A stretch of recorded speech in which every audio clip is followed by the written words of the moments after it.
So there's a group of iPhones that Apple has been making that year after year after year, actually it's probably been about 2 or 3 years since we've kind of seen this, the sales numbers just aren't looking too great. And as 9to5Mac kind of put it, these iPhones are kind of cursed. Now, this is the last time I'm going to talk about it. I said like yesterday, this is the last time I'm talking about it. Basically, there was a sales report that came out not too long ago stating that the iPhones, or what the best-selling phones of 2022 were. If you've watched my videos, you probably already know about this. But essentially what had happened was every single iPhone that was on that list, I mean, it kind of made sense. The iPhone 13 was number 1.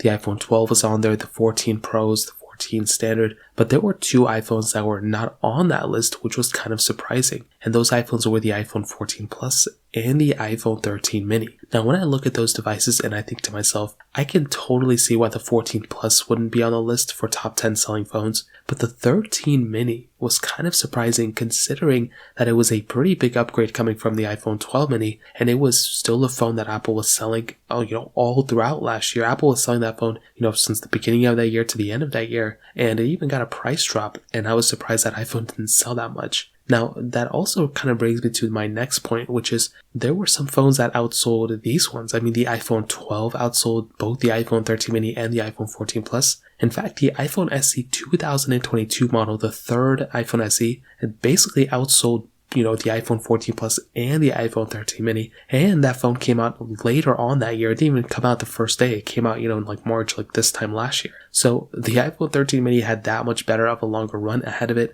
And the 14 Plus, you can kind of say that too. But with the 13 mini, there's really not those many excuses. I mean, that iPhone just nobody really bought, which is kind of sad. So I look at that device and the 14 Plus, and I think to myself still that variation iPhones just don't really work out that well. So when we take a look at what is a variation iPhone, in my opinion, well, it's basically the iPhones that are beyond the standard model. So we have the iPhone, 14. If we have an iPhone 14 mini, I would consider that a variation, like a cheaper model, or of a 14 Plus, that's kind of another variation. So in this specific situation, I think having more options is always good. We take a look at Samsung, they do the same thing. We look at Google, they do the same thing. OnePlus does the same thing. All these big manufacturers do it. But then when it comes down to Apple, it seems like they just kind of stick with certain iPhones and people don't really want to buy either a Plus model or a mini model. And I think that has a lot to do with Apple's structure in terms of pricing. They just put all their prices so close to each other, and they have so many iPhones that overlap on those price tags, especially with different storage variants and whatnot, that it just kind of becomes a jumbled mess, and certain iPhones just don't end up looking that great in price. So in terms of that kind of covers it up. If you have any other thoughts or questions, let me know in the comment section below. Hit the like button, that would mean so much, but definitely hit that subscribe button. More importantly than everything else, I love every single one of you guys.